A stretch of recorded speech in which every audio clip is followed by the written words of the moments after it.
Today, I'm going to be talking to you about Starlink mounts. So, went ahead and we started off with the Starlink mount. We got this magnetic mount from Amazon. Worked pretty good. As you can see, it's got a little flimsiness to it. This bottom bolt, even with Loctite on it, comes undone.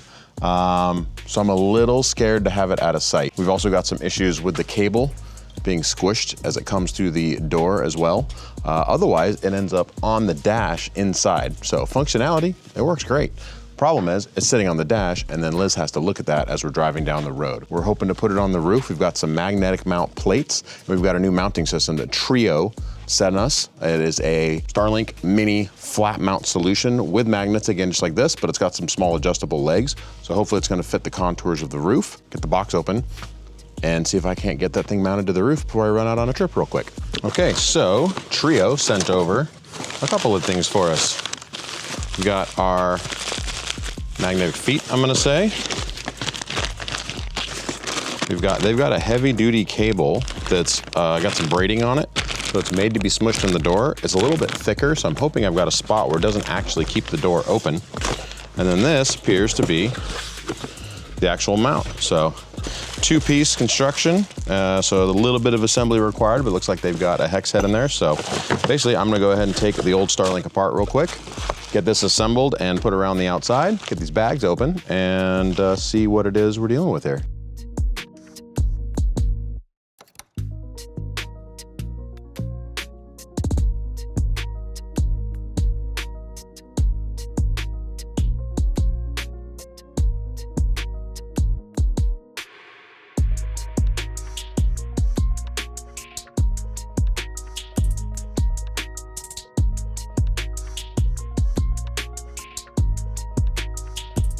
Fully assembled, ready to go. I would say that took about 5 minutes. The thing that took me the longest was just locating my 10mm open wrench that it didn't come with to go ahead and tighten these screws here on the sides. But as you see, everything's pretty well self-contained. These guys have a nice movement to them, nice loose movement. A couple of screws on the side. You just got to tighten those down. You've got your magnets, and then we've got our heavy-duty cable. So I'm gonna probably turn the van around so I can get to the backside with a ladder, since it's about 10 feet up there, so probably don't want to be climbing around on the side figuring out how to mount this with without the ladder. So we're gonna go ahead and do that, and I'll see you up there.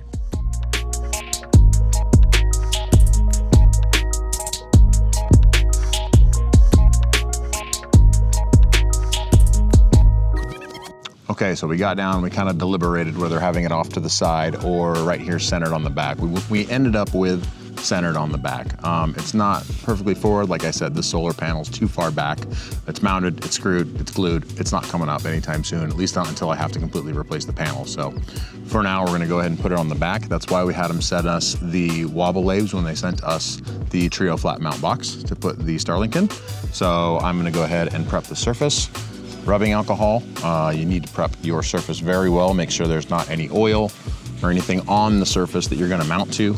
You really wanna make sure that you get really good adhesion. I don't want this A, falling off because I don't wanna lose it, but B, I don't want it to fall off and I don't wanna hurt somebody. So from there, what I'm gonna do, once I've got this nice and clean, is I'm gonna go ahead and put the pads on the bottom side of the Trio, pull the adhesive off of them, and then I'm gonna stick this thing down right where it needs to go in its final spot. That way everything's perfectly lined up where it needs to be. So let me just take a quick second, get that going. And then once it's down, you wanna apply pressure for like at least 30 seconds on each pad, like really push down as hard as you can. That way they get a really good adhesion.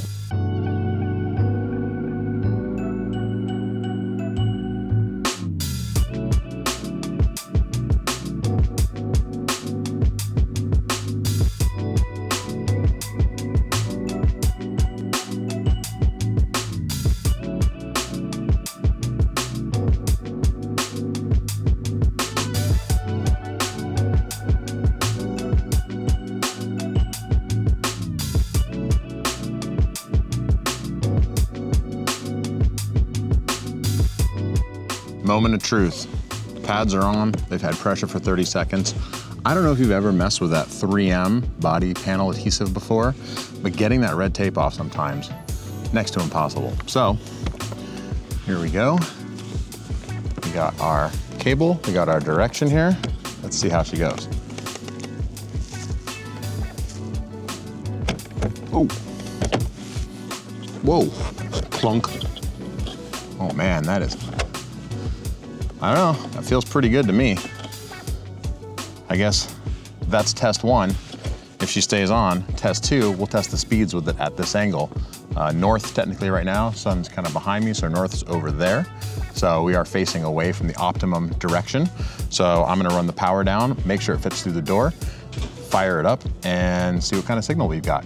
All right, we are misaligned by 38 degrees. Just pulled a speed test. I'll just do a screen recording so you can see that. Obviously it takes a little while longer to get those some better speeds once it's hooked up for a bit, but I'm just gonna tidy up this cable, and you know what, I'm just gonna go out to the desert and give this thing a full shakedown and test. But so far it's up there really well. I'm happy with the security of it. I don't love the angle, but that's, you know, not their fault. That's our fault with the solar being mounted so far back, so.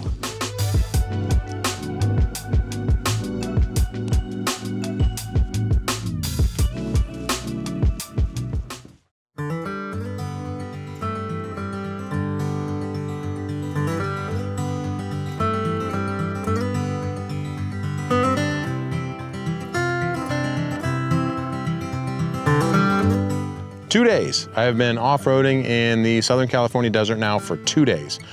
We have the Trio Flatmount on the roof of the van after installing it. The magnetic system is outstanding. I've driven on the highway at highway speed, so got up to 80 miles an hour. Didn't move, even though it's in that kind of spoiler position. Didn't move at all.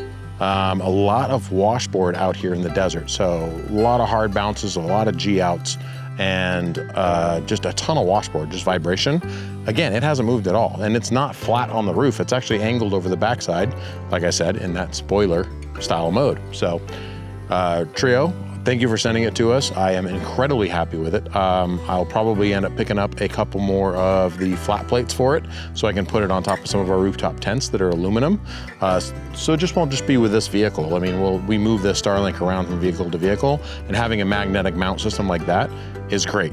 But more so, having those bendable legs to be able to get that rear angle on there is outstanding. The internet's been great. Even parked overnight in the evenings. We're getting great signal, great service, even though it's not perfectly oriented. InMotion's working awesome. I would say for a mini Starlink Mini Flatmount, the Trio Flatmount system with the bendable legs, if you have an angle like this, if you just have a flat one, I wouldn't worry about it, just put it on a flat roof. But in this specific instance where we have the back of the van, having this mount system on there, I think is necessary. And you know what?